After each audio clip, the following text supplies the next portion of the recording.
तारीख 23 फरवरी।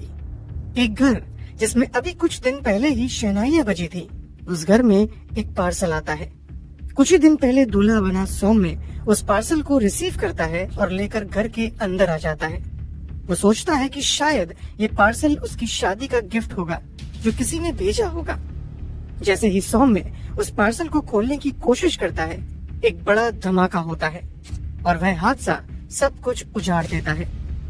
तो आखिर कौन था वह शख्स जिसने शादी की बधाइयों में लपेटकर भेजा था ये मौत का तोहफा?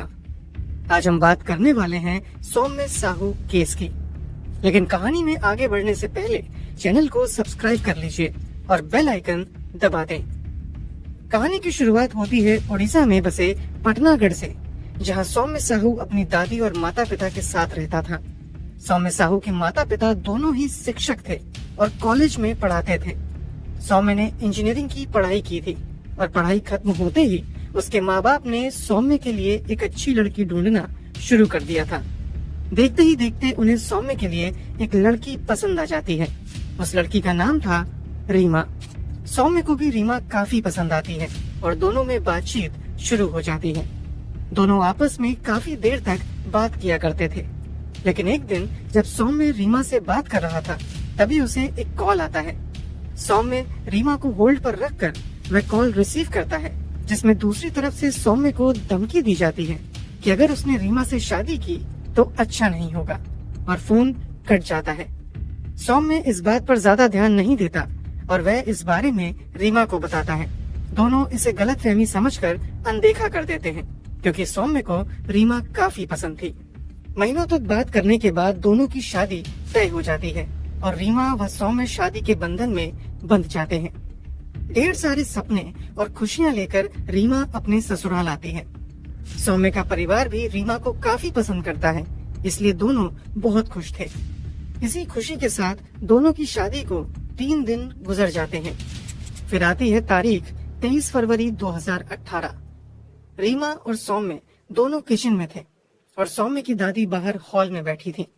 सौम्य के माता पिता दोनों ही पढ़ाने के लिए बाहर गए हुए थे।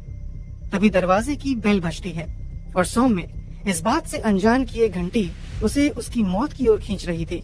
दरवाजा खोलता है। सामने पोस्टमैन खड़ा था और उसके हाथ में एक पार्सल था जिसे गिफ्ट की तरह पैक किया गया था। पोस्टमैन वह पार्सल सौम्य को दे देता है।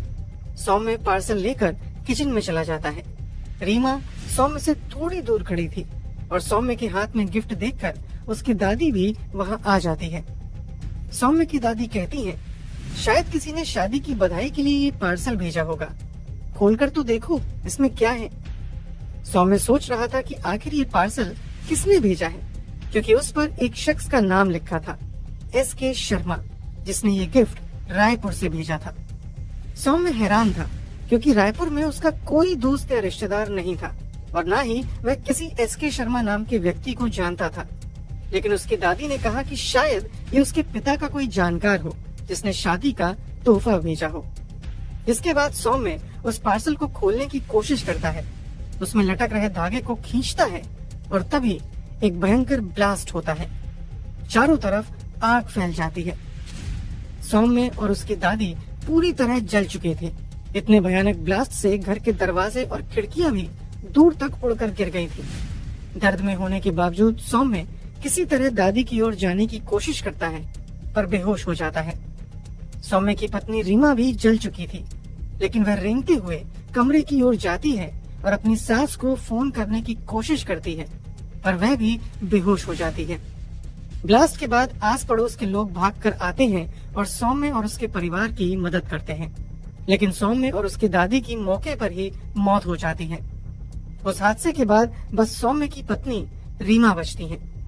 पहले तो लोग इसे गैस सिलेंडर फटने का हादसा समझ रहे थे, लेकिन जब ये मामला पुलिस के पास पहुंचा तो पता चला कि ये कोई हादसा नहीं बल्कि एक सोची समझी साजिश थी।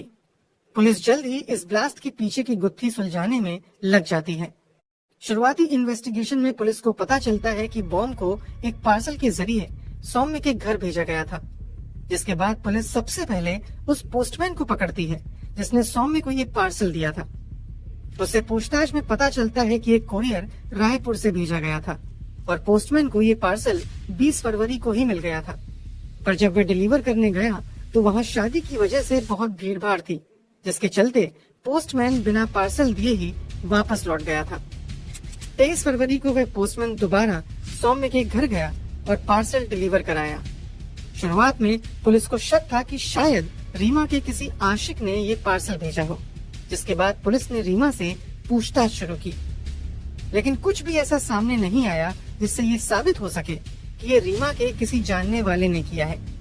ये केस इतना उलझा हुआ था कि पुलिस भी हैरान थी कि आखिर ये खूनी है कौन।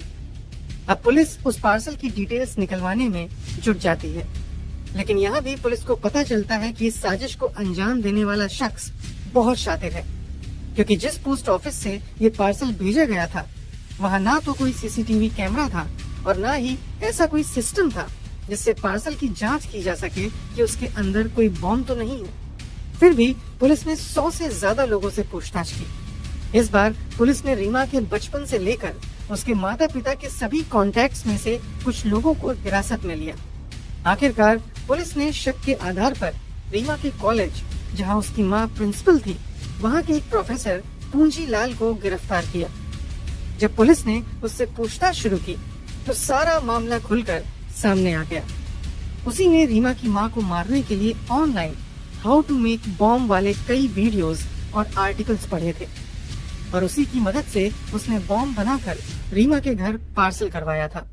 जब पुलिस ने इसके पीछे की वजह पूछी तो पूंजीलाल ने बताया कि कॉलेज में वह रीमा की मां के साथ पढ़ाता था और उसे पसंद करता था, लेकिन कुछ दिन बाद रीमा की मां प्रिंसिपल बन गई, जिससे पूंजीलाल को बहुत नीचा महसूस हुआ।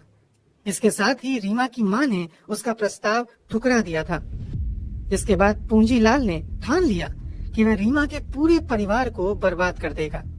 इसीलिए उसने ये पूरी साजिश रची। अगर आपको हमारी मेहनत पसंद आई हो तो इस वीडियो को लाइक करते हुए शेयर भी करें। अगर आपने अब तक चैनल को सब्सक्राइब नहीं किया है तो जल्दी से चैनल सब्सक्राइब करते हुए बेल आइकन भी दबा लें। क्राइम की दुनिया से जुड़ी ऐसी ही कहानियों के लिए लगातार हमारे साथ जुड़े रहें। धन्यवाद।